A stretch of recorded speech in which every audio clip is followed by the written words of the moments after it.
The NFL draft inches ever closer for the Denver Broncos.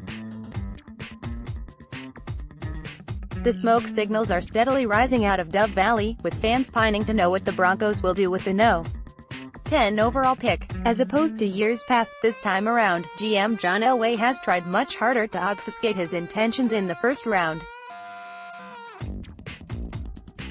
Although we can look at Denver's roster needs and try to project who the pick will be in round 1, all bets are off and smoke screens abound. After the acquisition of Joe Flacco, and the free agent signings of cornerbacks Kareem Jackson and Bryce Callahan, as well as big right tackle Jawan James, the Broncos are in good position to stand pat at pick 10, and let the draft come to them. Every fan has his or her preference on what the Broncos should do at pick 10. I won't pretend to know anything for certain, but I've been doing this long enough to read between the lines.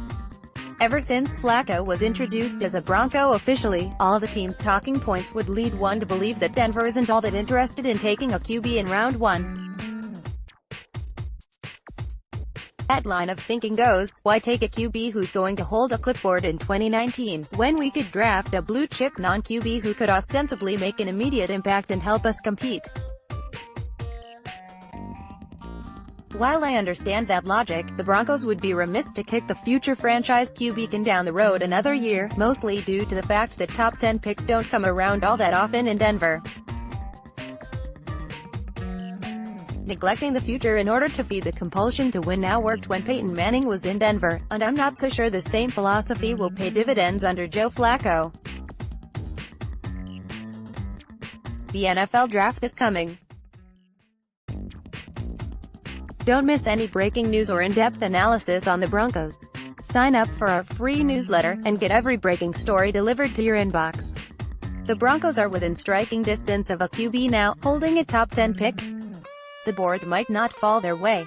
And if that's how it shakes out come April 25th, so be it. Between now and draft day, I'll unveil 2 7-round mock drafts of my own. One will be with a QB at 10, and one without. Today is the first, and I've based my mock selections on all the intelligence I've gleaned on the Broncos' interests and intentions from traveling to cover the NFL Combine, and everything I've picked up from around the league since. In order to mock as much realism into this thing as possible, I used a simulator that takes into account a legitimate big board and relatively accurate team needs. Without further ado,